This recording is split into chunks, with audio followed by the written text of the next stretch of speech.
Olá, tudo jóia? Sejam bem-vindos a mais um boletim de notícias da Dama de Ferro TV, o seu canal de notícias e também de entretenimento. Nesse programa, o Boletim de Notícias, nós trazemos um breve resumo das principais notícias, sempre com uma análise crítica e independente. Então, vamos lá! Parlamentares visitam presos por manifestações e mencionam superlotação.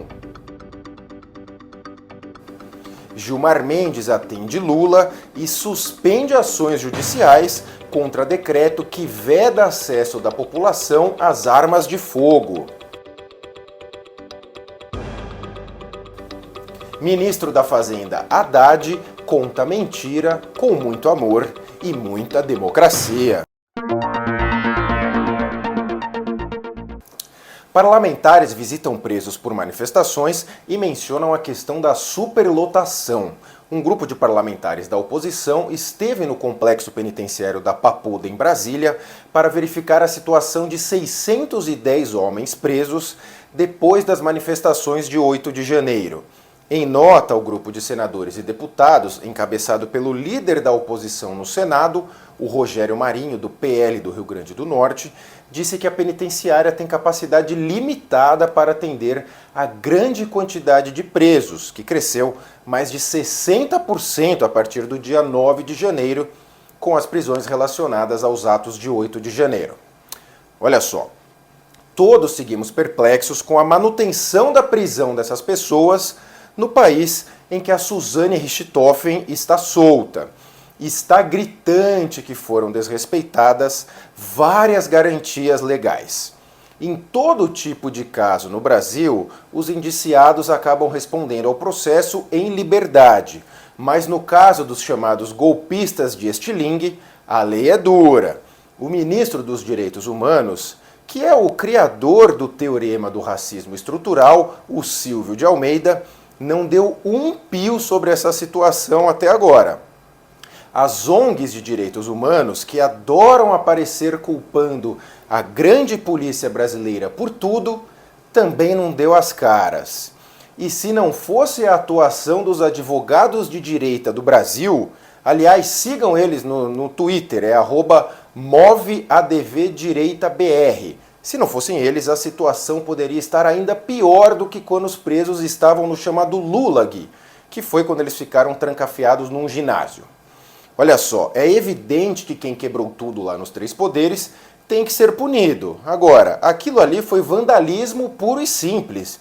Ninguém tentou tomar o poder no Brasil. Até porque seria necessário, para tomar o poder, ter um exército, ter armas e não ter estilingues e centenas de velhos como ocorreu. E causa muito espanto que observamos no Brasil manifestações de grupos de esquerda por décadas. Eles quebravam tudo e ninguém era preso. E o enganador profissional Guilherme Boulos até já deu entrevista defendendo uma quebradeira que ocorreu na Fiesp, na Avenida Paulista, e ele nem processado foi. Seguimos observando a total dilaceração do Estado Democrático de Direito no Brasil. E pior, a dilaceração é feita sob o argumento de proteger a democracia. Gilmar Mendes atende Lula e suspende ações contra o decreto de acesso da população a armas. O ministro Gilmar Mendes, do STF, suspendeu todos os processos das instâncias inferiores da Justiça que discutem a legalidade do decreto do presidente Lula que restringiu o acesso a armas de fogo. O pedido foi feito pela AGU, Advocacia Geral da União, que pretende obter do STF uma declaração de constitucionalidade do decreto do Dilma e do ministro da Justiça, o comunista Flávio Dino. O juiz Gilmar está super preocupado. Ele afirmou que existe no Brasil, abre aspas, uma tendência vertiginosa de flexibilização das normas de acesso a armas de fogo e munições, enquanto se discute uma nova regulamentação da matéria, fecha aspas. O ministro também disse que houve uma clara atuação inconstitucional no sentido da facilitação do acesso a armas e munições no país, que teria beneficiado categorias como os CACs, que teriam, segundo o ministro, uma interpretação cada vez mais leniente com quem se enquadraria como CAC, a despeito de outros bens jurídicos constitucionais e relevantes, como o dever de proteção à vida, segundo o juiz. Olha, alguns pontos a se observarem. Quando nós temos muitas ações nas instâncias inferiores da Justiça debatendo um único tema, a legislação processual do Brasil já prevê isso que o Gilmar fez. Suspende essas ações para que o Supremo decida o tema em definitivo. O problema no Brasil é que a Corte Suprema foi criada para julgar casos que digam respeito à Constituição Federal. Mas a nossa Constituição Federal aborda todos os temas possíveis e imagináveis. Provavelmente é uma das constituições mais longas do mundo. Ela fala da organização da justiça, do direito do trabalho, do direito processual civil, enfim, tudo de tudo. Daí porque tudo acaba no Supremo. Um outro aspecto é que a narrativa de que a população ter acesso a armas gera mais violência não para em pé, é uma falácia, é uma mentira. A violência diminuiu com as pessoas tendo mais acesso às armas. A mídia esquerdista pega 2 ou 3 casos pontuais em que bandidos roubaram armas de um clube de tiro para nos vender como se esse fosse o todo do problema.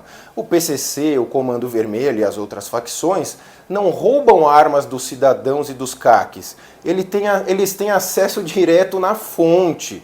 Argumentar isso é nos fazer de trouxas. E um último ponto é que o ex-presidente Bolsonaro ele avançou nessa questão das armas por meio do chamado decreto presidencial. Não foi por lei ordinária que precisaria ser votada no Congresso Nacional. E o decreto presidencial ele é de competência exclusiva do presidente. Basta vir outro presidente e revogá-lo. E foi exatamente o que o Dilma fez. E é claro que se o Bolsonaro tivesse feito isso por lei ao invés do decreto, não causaria espanto algum o Supremo já ter suspendido também.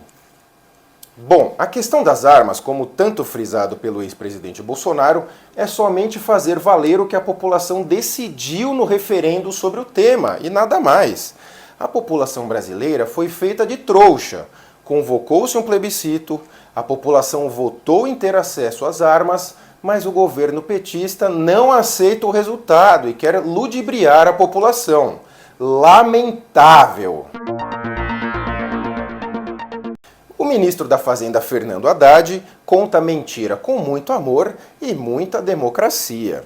Durante uma conferência do banco BTG Pactual, o pior prefeito da história de São Paulo e atual ministro da Fazenda, o Fernando Haddad, disse que, com 0,5% do PIB, o PT tinha acabado com a fome entre 2003 e 2010. Segundo ele, ninguém mais ouvia falar, não se via criança no sinaleiro, no sinal de trânsito, não tinha mais.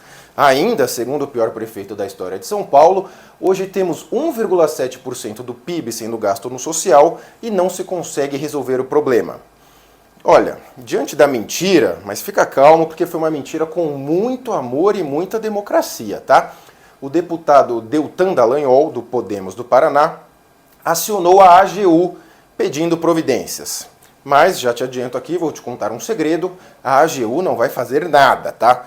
O ministro Haddad é aquele tipo que mente que nem sente. Argumentar que entre 2013 e 2010 o Brasil não tinha criança no semáforo pedindo esmola não é uma mentira, é uma fraude quando vinda de um ministro da Fazenda. A esquerda sempre dá preferência à narrativa ao invés dos fatos. Mesmo a dupla Dilma e Dilma tendo afundado o Brasil, se você perguntar a um petista, eles dirão que foi tudo incrível. Não adianta, eles habitam numa bolha ideológica. Enfim, mais uma mentira da esquerda, mas contada com muito amor. Um show de democracia. Esse foi mais um boletim de notícias da Dama de Ferro TV. Conta pra gente o que você tem achado, o que podemos melhorar e o que você gostaria de ver aqui na Dama de Ferro TV. e nos vemos na próxima edição do Boletim de Notícias aqui da Dama de Ferro TV. Até mais!